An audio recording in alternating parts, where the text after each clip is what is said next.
जब हमारी चेतना एक ऐसे आयाम में पहुंच जाती है जहां विचार तिरोहित हो जाते हैं, समय रहित अवस्था आ जाती है, तो इस अवस्था को हम ध्यान की अवस्था कहते हैं। जीवन में जब हम थॉटलेसनेस, ईगोलेसनेस, वेटलेसनेस हमारी अवस्था जब पहुंच जाती है तो हम ध्यान में पहुंच जाते हैं।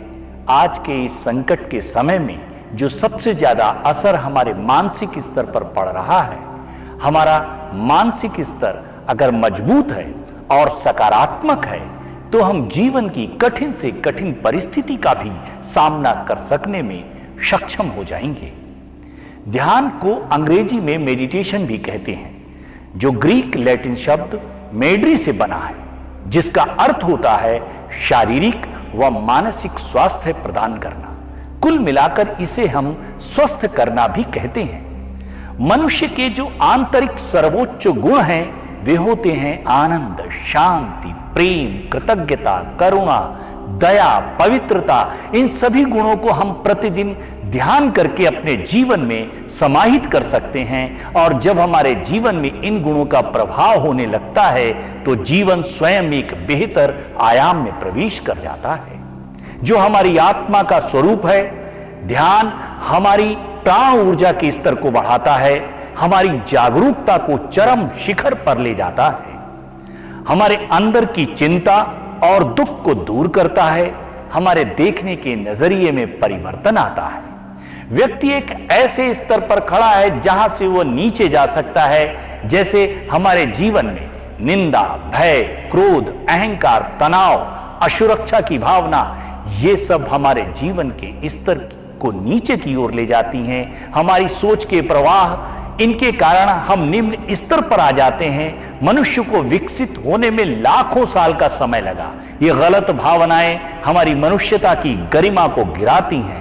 हमारे उच्च कोटि के गुण जैसे कृतज्ञता, धन्यवाद से भरना, अहिंसा, पवित्रता, दया, करुणा, प्रेम, दान, दूसरों के अधिकार की सुरक्षा, मैत्री, ये सारे गुण हमें ईश्वर तुल्य बनाते हैं, जो हमारा वास्तविक स्वरूप है। गहन ध्यान हमारे अंदर इन सबको प्रस्फुटित करता है। हमारा जीवन उस परमात्मा से हुआ है और उसी से जीवन चल रहा है। हमें अपने को बार बार याद दिलाना होगा कि मैं आत्मा हूं, मैं आत्म स्वरूप हूं, जो वास्तव में शांत स्वरूप है, शीतल है, आनंद स्वरूप है। जब हम इसे रोज स्वयं को याद दिलाएंगे तो यह हमारी आंतरिक चेतना के साथ एकाकार हो जाएगा। जैसे हमारा नाम शिव शरण मिश्र है, जो बचपन से हमें इसी नाम से पुकारा जाता रहा है, तो रात्रि को सोते समय भी यदि कोई मेरा यह नाम लेकर बुलाए, भले वहां पर कई लोग हों, लेकिन मेरा फोकस अपने नाम पर ही जाएगा। यह मुझे इतनी बार याद दिलाया गया कि यह मेरे चित्त पर अंकित हो गया।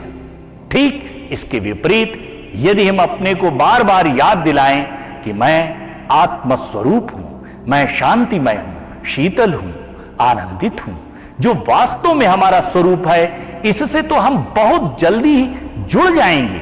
आज के इस संकट के दौर में हम ध्यान करें, योग करें, व्यायाम करें, अपने को अफर्मेशन दें, प्रार्थना करें, प्रतिदिन अच्छा पढ़ें, अपने खाने पीने की चर्या को अच्छा रखें। इससे हम मानसिक और शारीरिक रूप से मजबूत होंगे, सतोगुणी होंगे, और अपने को याद दिलाते रहें, विश्वास रखें कि सुबह होने के पहले रात अंधेरा थोड़ा घना होता है, सुबह होने वाली है।